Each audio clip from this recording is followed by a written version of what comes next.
វីដេអូនេះសូមផ្ញើជូនដល់មិត្តវិទ្យាល័យទាំងអស់ដោយក្តីនឹករលឹកវាយោរំភើយក្រោមដើមឈើមួយនៅក្នុងសាលាខ្ញុំអង្គុយលេងហ្គីតានឹកដល់រឿងកូនលង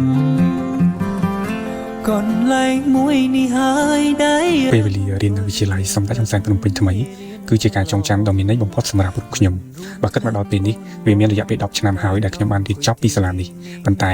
រាល់រឿងរ៉ាវចាស់ៗកាលពីវ័យសិក្សានៅតែដកជាប់ក្នុងចិត្តរបស់ខ្ញុំមិនអាចភ្លេចបានឡើយកាលរៀនថ្នាក់ទី12នៅវិទ្យាល័យសម្ដេចហ៊ុនសែនភ្នំពេញថ្មីខ្ញុំមានមិត្តភ័ក្តិល្អៗជាច្រើនជារៀងរាល់ព្រឹកពួកយើងតែងតែមកជួបជុំគ្នាជជែកលេងក្រោមដើមឈើនៅក្នុងបរិវេណសាលាមុនពេលជួងរោចូលរៀន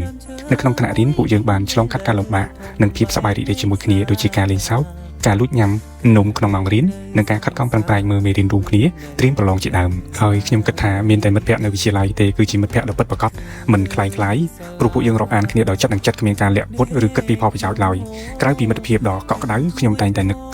គុណដល់លោកគ្រូអ្នកគ្រូគ្រប់រូបផងដែរដែលតែងតែខិតខំផ្ដល់ចំណេះដឹងនិងទូមានព្រៀនប្រដៅពួកយើងឲ្យក្លាយជាមនុស្សល្អគ្រប់គ្នាអនុស្សាវរីយ៍ទាំងនេះហើយធ្វើឲ្យខ្ញុំនឹករលឹកដល់មិត្តភ័ក្តិនិងលោកគ្រូអ្នកគ្រូគ្រប់គ្នាជាខ្លាំងទោះបីជាពេលវេលាបានកន្លងហួសទៅអស់រយៈពេល10ឆ្នាំហើយក្តីប៉ុន្តែក្តីសង្ឃឹមថាថ្ងៃណាមួយពួកយើងនឹងអាចមានឱកាសបានជួបជុំគ្នាសាជាថ្មីបន្ទាប់ពីខកខានជួបគ្នាជាច្រើនឆ្នាំហើយឃើញបងប្អូនបង្កើតនិងបងជីដូនមួយរបស់ខ្ញុំត្រូវបានប្រឡងនៅឆ្នាំនេះធ្វើឲ្យខ្ញុំកាន់តែនឹកឃើញដល់អារម្មណ៍កាលពី10ឆ្នាំមុនខ្ញុំសូមជូនពរឲ្យបងប្អូនទាំងពីរខិតខំប្រឹងប្រែងនិងប្រឡងចប់បានលទ្ធផលល្អគ្រប់គ្នា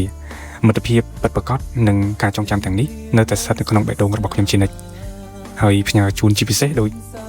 ខាងដើមវីដេអូអញ្ចឹងជូនចំពោះមិត្តវិទ្យាល័យទាំងអស់គ្នាដោយក្តីនឹករលឹកបើសិនមានឱកាសសូមពូ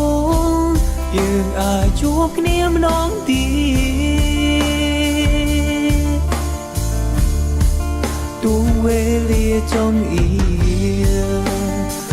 តែសូមឆ្លៀក